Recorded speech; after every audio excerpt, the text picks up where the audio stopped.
Great, and thank you Thank for the warm you. welcome. Absolutely. Hey, pretty excited to be here at the summit and also spend this time with all of you. Um, I would say that this topic. I hope a lot of people benefit from this topic. And my name is Minnie Nair. I'm an IT risk director at Vanguard, and joining me is Marlena Kiers, as a leader in her own account, has been leading a lot of technology projects as a project manager and scrum master. That is correct. Thank you. Been here for quite some years, so I've seen a lot. All right, I think we should just dive right in. What do you think, Minnie? Yeah, let's go. Get started. All right, so my first thing I'd like to propose to you, question you about, is how about you share a little bit of what your career journey has been so far? Let's get started from the beginning, shall we? I was Yeah. born and raised in India. I completed my undergrad in India, but then I migrated to US right after. So needless to say, it was a massive change. New surround. Yeah, I got one more. I guess, Hunter, I think we can hear you. You may not be on mute. Is it just me? No, I heard something. Okay, no worries. All right, so yeah, so to my point earlier, it was a big, massive change for me coming from one country to another country, new surroundings, new language, new social structure. Everything was new. It was really hard, but I was also very fortunate. Within a year of coming to US, I joined Vanguard. I must say, Vanguard came to my life at the right time. The organizational culture, the whole setup in the organization was very inclusive and very nurturing. It gave me a support system to kind of reinvent myself and grow because, when you're like transported into a whole new soil, you have to kind of reroute there. And when I say growth also, the many who joined Vanguard almost 23 years ago, and the many who is sitting in front of all of you are probably two different individuals. And it's not a bad thing when I say that. Because I walked in as a stereotypical Asian female, things that they write down in the books, solely relied on my hard work and my IQ. I didn't even know there was something called EQ at that time, to be honest. And I tried hard to stay under the radar, like not to get noticed. The impact, tried to keep it within my personal space and all that. And a lot of that happened because I was not confident of what I was bringing to the table. I didn't know what I could even offer. So that's why I tried to kind of stay that. But a lot of people around me noticed, my peers, my leaders, and they invested their valuable time and effort on me to help me understand my potential. They didn't have to do that, but I guess the organizational culture was in such a way that it was about bringing everybody along and help everybody grow.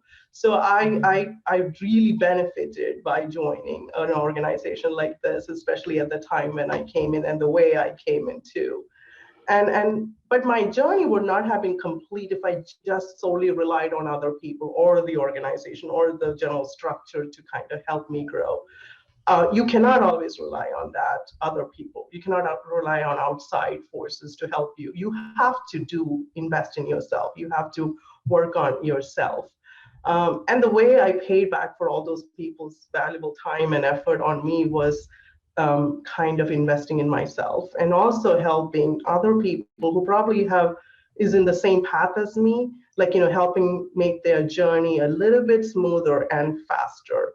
So a journey, to your question earlier, to a journey that started as an entry-level Java developer 23 years ago, and right now I'm an IT risk director.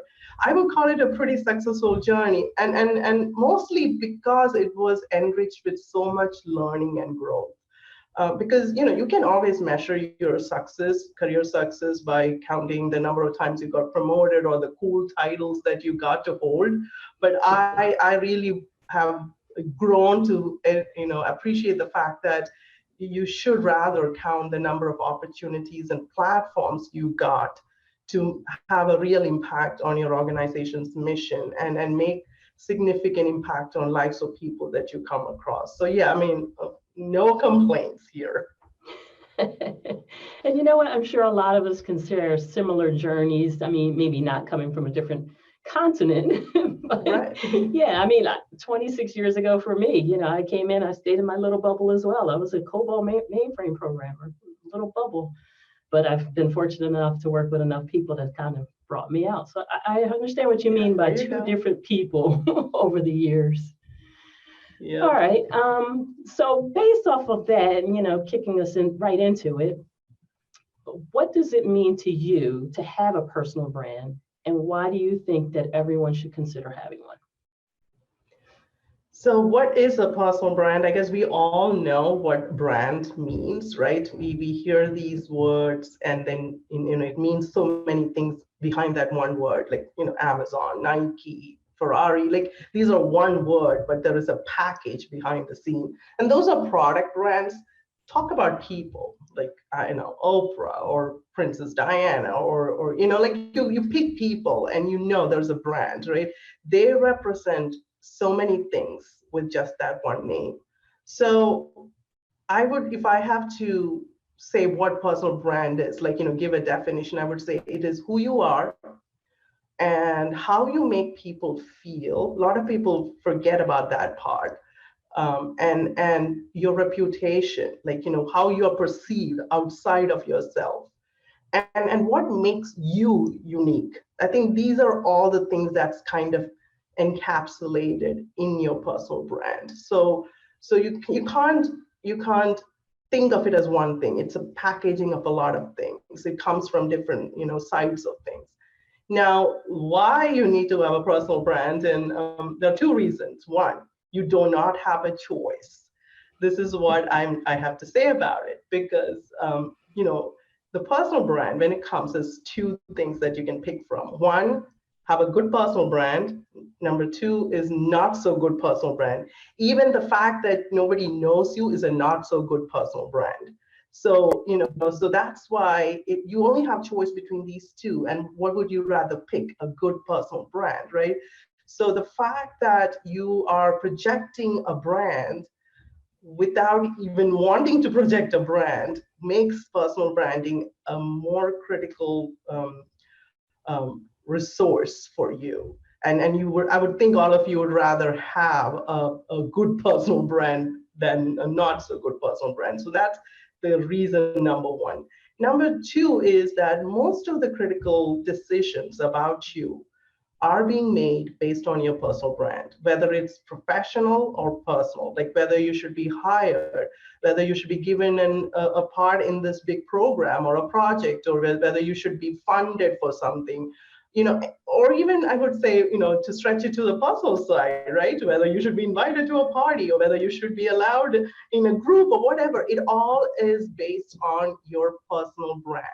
And you are not there to defend it most of the time. You're not physically, around when these decisions are made, because everybody makes that on this virtual image of you there in that room, and you better have a good virtual image, and otherwise you're losing out on a lot of stuff. So these are the two reasons why you should have a personal brand. First, you don't have a choice.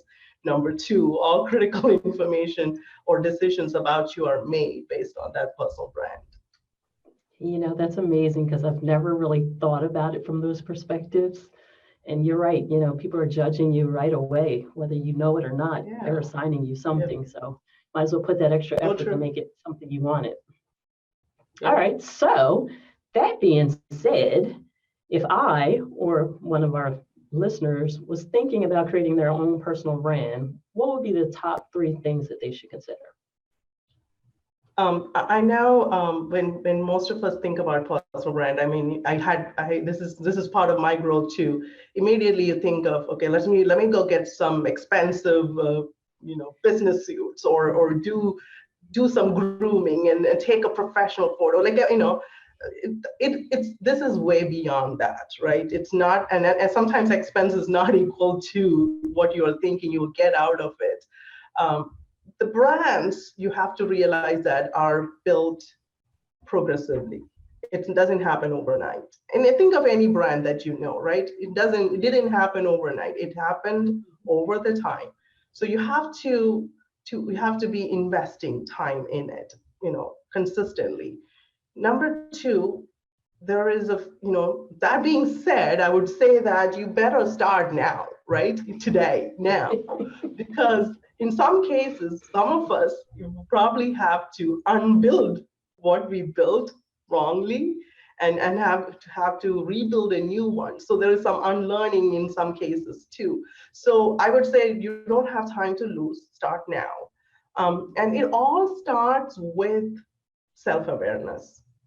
You have to have a very candid conversation with yourself on what is the positives and what's the negatives. And I know people look at talking about negatives as, don't call it negative, call it as improvement of, yeah, I mean, you understand what I'm trying to say, right? I'm having an honest conversation with myself. These are my positives or my tailwind as I'm trying to take off. And these are the negatives or the headwinds that I have to be aware and manage as I try to launch and take off. So you gotta know these two. And it's probably hard for many people to have that conversation with themselves a little, and figure it all out, right? So what I have done in my past is actually I have reached out to somebody that that I trust, who I know will give me a candid feedback, and I kind of describe myself, and then and separately, and then I have them describe me, and chances are you will see that they will say something that you thought was different, right? Your A is not equal to their A, and there are other things that could match too, and that kind of lets you think of, okay, I am trying to project X, but everybody else is perceiving Y. So, and a personal brand is only as good as what other people perceive. It doesn't matter what you think in your head, right? It's what other people see from outside. Yeah. So that kind of helps you to kind of know the difference and understand the why behind the difference too. So you can continue to be on that journey. And when I mentor a lot of people, I help them go through this exercise by looking at the positives and the negatives, and putting the positives and negatives in two buckets. One is an impactful bucket, and other is a non-impactful bucket. And I can give you an example. You are a go-getter, you are disciplined, you have attention to detail. Those are positives that are impactful. And then there are these positives that you're very proud of, but may not be that impactful. So why waste your energy on it, right? So I don't know, I can't come up with a good example, but I'm tall. Okay, if I'm not a model, that's not helping me in my job in any shape or form, right? So why even think about it? It's good to have, great, but don't use your brain, capacity on it. That's a loose example, but I'm just giving you. So you have those positives in the impactful bucket. Then you have the negatives also. You have to kind of split like that. There are negatives that you need to be very honest with yourself that is your headwind, that you have to manage and work through the ages to kind of make it less impactful, less of a speed bump.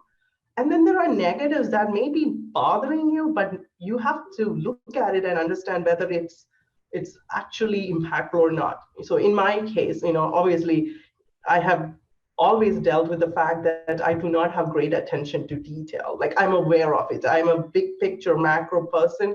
So if there is I have to manage it either by having somebody in my team who have great attention to detail, or in certain case, I have to put in that extra effort to have that attention to details. Now, the negatives that are not impactful, like the fact that I didn't grow up in US. Yeah, I mean, if it is impacting something else significant, I have to work on it. But the fact that I did not grow up, in US, that in itself is a baggage that I don't have to carry, right? So I can stop thinking about it, and I can release my brain capacity on things that matter. So I always let people, because at the end of the day, it's about being deliberate, evaluating the impact, and almost preserving your energy on things that actually will give you a return. Okay, so that's an exercise that I want everybody to start with, the self-awareness and how to go about it. So these are tactical steps that I have learned that I was given advices and I continue to advise people on. But once that is done, then I would categorize like 3 steps to building a personal brand. One is build credibility. Second one is build an image. And third one is build network. Okay, these are the 3 key steps. And one without the other is not going to help you in creating a good brand. So building credibility is like looking at the positives you have and building, I would almost call it a resume or a portfolio that supports those positives with facts. If you have attention to detail, how has it manifested and helped yourself or any organization or any group that you've been part of? If getting certification, I'm a curious learner, whatever, you have intellectual curiosity. How has it manifested? So you've got to kind of build your, credibility, and you have to exhibit these positives in a consistent fashion too. So people know that you are the go-to person when this problem happens. You are the go-to person when they need advice on something, right? So it's just like, it has to be repeatedly exhibited. So people like, sometimes she's good, sometimes she's not good. That's not always a good thing. That kind of creates a bad thing that you can't be trusted. So that's why building credibility is a big part. It is the what you do. That's the part of that. Now the second one, which probably gets the most airtime when it comes to personal brand, is the building the image. And here is where you can talk about getting a good professional photo taken for your virtual branding, like especially LinkedIn and all that. Mm-hmm. And yes, and some of it matters. I'm not talking again expensive business suits and things. Like, you need to look clean and groomed. Because if you don't do that, the opposite, what it projects is that you're lazy. So that's why, again, it's not about how expensive your accessories are. It's about how neat and clean and undistracting you look. Your profile pictures in your professional setups need to look professional. Cannot be party pictures, cannot be with pets. You gotta have a very professional image out there. And this is also where the first time we talked about what is a personal brand. We talked about how you make people feel. This is where that comes. What is that when they hear your name or your picture? What is that you make people feel? Like, have they been exposed to anything that you have provided them in a positive fashion? Then they will feel like, oh, he's approachable. She's available and she's helpful, all those. So this is that soft and mushy part of personal brand. But a lot of people put a lot of emphasis on this one. But you can't have an image without having credibility, right? So the credibility is what are you bringing to the table? Building images, like how are you bringing it to the table side? So that's the 2 sides of the puzzle, and both are needed together. Now, the third one, which a lot of people forget, is the build network.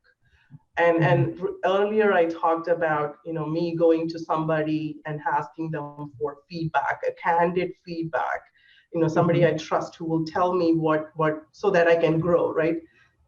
A mentor, a coach. You need those people in your life. You need a network who actually will support your growth. You need, I would say, there are roles like mentors, coaches, advocates, cheerleaders. There's all these roles that you need around you, because you can't do this yourself. And it is also part of that puzzle is like, it's not just enough to what you do and how you do it. It's equally critical of who knows what you do and how you do it too, right? Mm-hmm. So that part is also very critical in your growth. So building your network, reaching out to people, asking for, hey, I've seen you do this. I would like to know how you do it. I see you make this decision at a very, very tough, circumstance. How did you grow that grit to kind of make that decision? These are things that you can learn from people. And eventually you will also offer, when I'm working with my mentees, I learn so much from them because they look at life differently than how I look at it, and gives me a different perspective. Yeah. So none of it is a one-way journey. It's a combined journey. If I have to categorize after having a good self-awareness session, I would say building credibility, building your image, and building your network is where you need to spend your energy on. And again, it's not all going to happen overnight, not over a week, not over a month. You will have to consistently work on it, but better to start that journey now. And since you asked about the what, the why, and the how, I'd also want to interject the where. A lot of people forget that having a personal brand in the real world and in the virtual world are equally important, especially nowadays, right? Your LinkedIn is a great place. I would use that as an example because it's used by a lot of companies and all that. Your profile picture, how you have described yourself, your achievements, clean, neat, easy to access, how to understand, is the first brand you're creating, first glimpse of a brand you're creating. So, put your certifications and formal education, everything, building a good virtual brand is equally as important as building, a brand in the real world too. So I just want to kind of put out there that, the where you can't ignore because it's almost everywhere. What you like, what you post, what you support, everything is telling, is adding to your brand, whether you want it to add it to the brand or not. I just want you to be aware that it is happening. You know what? That was a really good bonus answer. Yeah, a lot of people forget about the where. And yeah, I mean, COVID probably turned everything into more of a virtual world, and and that's when I have realized that it's critical too. Okay, all right, I like that. All right, so how about now, can you share with us your own personal brand and how it has impacted your career? Yeah, that's another, wow, before I share my personal brand, that's definitely bringing a different perspective to it. Is like the personal brand evolves. I want you to know, because my brand 10, 15 years ago, I mean, what my brand was 23 years ago, but let's say, my brand, like even 15 years ago or 5 years ago, is different than what I am now, right? Because the brand needs to be relevant and useful in the circumstances that you're in. But if you have to ask me, I have been accused of being calm during crisis or a problem solver. When there's a problem, go to me, or an enabler, like as part of me being this lead as women in tech and all that stuff. I have been given opportunities to kind of enable a lot of people's potentials and their opportunities and things like that. But that's not what it was before. It has changed, and I am pretty sure that it will change again as I grow and go through my journey. But some fundamental value, they will stay the same. Like the fact that people know that I care about them, the fact that people know that I want to do a good job, like those kind of fundamental value statements won't change, and probably never changed. But the need of the hour or the need of the role, because I'm one thing I need to be aware of is what made me successful in my past may not help me be successful in my present or the future. So that's a constant growth that I have to think of. So I would say, this is what I told myself and to my mentees, and I'll tell to all of you: approach personal brands with a continuous growth mindset, and also with the humility to be a perpetual learner. Like don't ever think that, okay, this is it, right? No, it's like you have to constantly expose yourself to new ideas, new learnings that align with your value system and with your brand that you want it to be. And understand that you have these people around you that is going to help you see whether what you are projecting and what being perceived on the outside are the same. They are your feedback, and you need that. Like, Marlena, what about you? I'm now curious. What do you think is your personal brand? Well, the interesting thing is I totally agree with the foundational components, because I feel the same way. I generally care about others, and making sure that they're successful as well. But Right. literally like 6 months ago, I had to rebrand myself.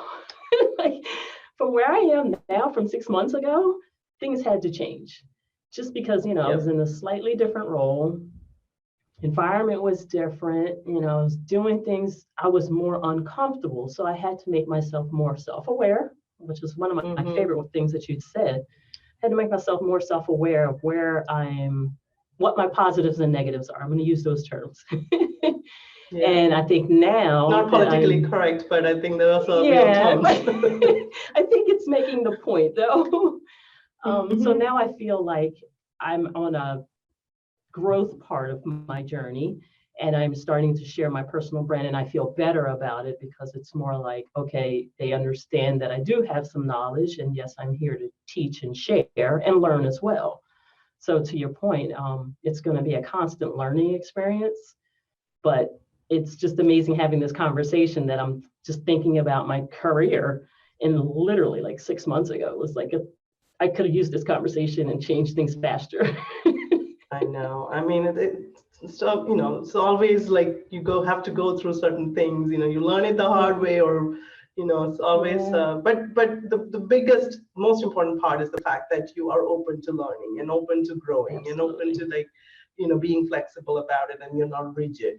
So that's like, I'm hoping everybody else listening to us also takes that away, because I think unless you have that growth mindset and are ready to learn, none of this will stick on, because it's this needs continuous work, right? So you can only pretend so far. This some of it has to be real, and so for it to sustain. I guess we are right on time here, right? It's like I think so. We're down to the wire. Yeah. Hunter, are you taking it away from us? Well, thank you so much. You have 2 minutes here if you want to wrap up, how folks can stay connected with y'all. We'd love to keep the conversation going.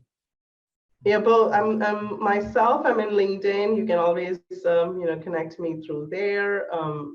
Any other options, and if there are any other question out there, like I said, we have 2 minutes. I'll be open for questions. Awesome. Well, thank you so much for both making the time today. It was great to hear you. Thank you for bringing your wisdom and your experience. And I appreciate you both making the time. So with that, our next speaker is here. So we'll go ahead and start on that one. I hope you two have a great rest of your day. Thank you again. Thank you. Thank you for having us. Bye.